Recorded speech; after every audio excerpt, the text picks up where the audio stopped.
Hey, Katrina here from Scarpy Horses. Welcome to my YouTube channel. I'm sure we're all busy getting ready for the holidays and finishing up those last minute cards, and that's what I'm doing today too. I have a card to share with you that I made for the Twisted Thursday challenge. And the challenge over there is 3D paper piecing. I'm working with this very festive and fun digi from the paper shelter called Here Come the Christmas Penguins, and I will put a link below where you can find that. The background for this piece is also from the paper shelter, the same collection. So if you want to join us, I will link the challenge below in the box also, and it's actually anything goes. So, come on over and share whatever you're working on, and we'd love to see it. All right, let's get started with this card. I already put together what I'm going to use, and I have some little blue gems and some very heavy thread, and I've tied a bow around that little ornament piece. Here is my Copic colored digi and my card background. I've also put a sentiment on that. Here's just a little colored piece to go behind that, and my card blank, which is just a white piece of cardstock. It measures 4 1/4 by 5 1/2. I also have cereal box. If you watch very many of my videos, you know that I use that for layering to get dimension without putting too much dimension on for mailing.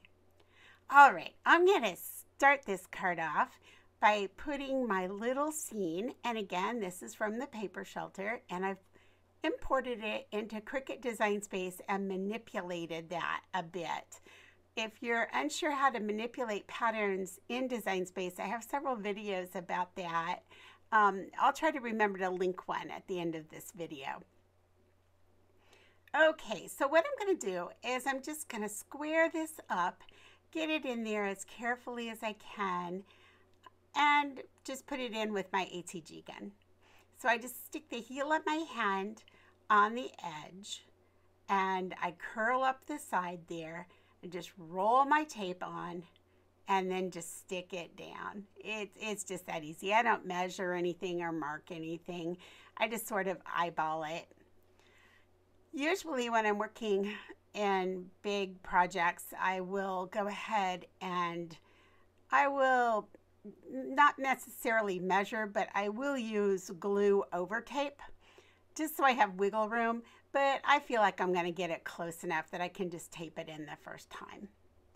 All right, so now I'm going to go ahead and just adhere this onto the card blank, and I start this and I do it the very same way. I just hold it down with the heel of my hand and go ahead and see. I've decided, hey, I better check and make sure I have this right side up, and I did, so that worked out fine. I have been known to put it on upside down, and then I'm always so mad, but it's an easy fix. Just slice the card base and just sort of start it again, and you've got it. Okay, so again, it's paper piecing, and it's also 3D. So what I'm going to do is I'm just going to cut a piece of cereal box here, and I'm just going to sort of go underneath my piece, just draw a very, very rough sketch of this. Nothing perfect at all. See, doesn't even look like that shape, but it's enough for me to cut along these lines roughly and go ahead and put it underneath there to give my image some dimension. Now you'll see that there are some holes there underneath the sleigh or the sled. So I want to make sure that I go ahead and cut this section out so that those holes show through. So now I'm pretty much ready to just tape this or glue it into place. And I went ahead and I think I used my ATG gun here. Yes, I did. I could have just as easily used my Fabri Tac. And again, a lot of times I would, but I felt like I could probably get this placed correctly without too much trouble. And I did, and it fit fine and everything was good. Now, I cut a lot of this out because this was a bit time consuming, but what I did is I just cut little pieces of cereal box just to fit around this image so that I could get it popped off the card, but still keep it securely placed so it didn't rip when it came out of the envelope or anything funky like that.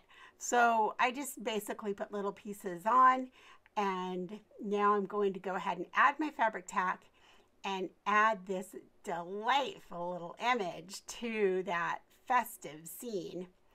I think the scene is so cute with the little snowflake stars and the sky.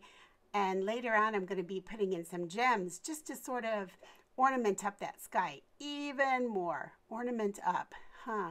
That was you know, I hope my English teachers aren't listening to this video because that's not very grammatically correct. All right. Well, anyway, this little piece is done with some really heavy duty thread. I use it in making reeds for my oboe. I know that you guys probably don't have oboe reed thread laying around, but if you have carved bit thread or even the kind of thread that you sometimes put buttons on coats, that kind of thing, that would work out great for this. And the reason I'm adding a little glue to the back of that is because the bow is continuing to slide out, so a little glue was going to hold it in place. I stuck it in the ice cream lid just so I wouldn't lose it. Now I'm showing you that I have this little place. When I laid this card base down earlier, I got something on it, and instead of scratching away at it and such, a lot of times if you take an eraser, a nice eraser like this one, and you just erase it, you can erase those marks away. And there it is, it's gone, it's ready to go. So I highly recommend that technique. It's saved me several times. All right, I'm coming in with my Ranger multimedia glue. I'm just gonna spritz a little bit of it there on my finger, and I'm just gonna place some gems into place. And as you can see, I'm fumbling all over with these gems. Sometimes these little blue gems, I can't get them with my fingers, I can't get them with my tweezers. And I used to have this great tool that I used that had a sticky place on it, and you could just stick and get those gems. And it ran out of stick, and I never replaced that tool, and I need to replace that tool because, boy, I really fought those gems on this project. All right, you know, if you watch many of my videos, you know that when I come to the gems, I'm pretty much at the end of this project. But we still have to put our little ornaments in and figure out what we're going to do with those strings, if we're going to cut them off or if we're going to keep them. And so I decided I was going to go ahead and keep the strings, but I was trying to decide where did I want them to go and how was I going to keep them where I wanted them to be. So I played around with it quite a bit, and I cut that out of the video, but I decided that what I was going to do is just put a little tiny bit of that mixed media glue in there and just kind of see if I could catch it in there, and a little bit at the other edge and catch that in there. And it did. It worked out just fine. So there we go. And later on, once it dries a little bit, I will just clip those ends away and it will be ready to roll. All right, the only thing left to do now is to get our little sparkly ornament in place. And here I'm bringing in some 3D foam tape, and that's going to pop it up a little bit more than the cereal box. So it's going to let that little ornament go right over top of that, or a little bit higher, I should say, than the little snowman and penguins. So I'm going to go ahead and just slip that under and lay that down, and it's in place now. Hey, thanks so much for joining me today. This is such a fun little card to make and not hard at all. It took a while to Copic color it up, but once I had it Copic colored, it was just ready to roll. And it has a lot of glitter and shine, and I'm going to show you that here in just a minute. Any questions or comments, please leave them for me below. I will leave you all the information where to find all the goodies, and I'll catch up with you in the next video. Bye.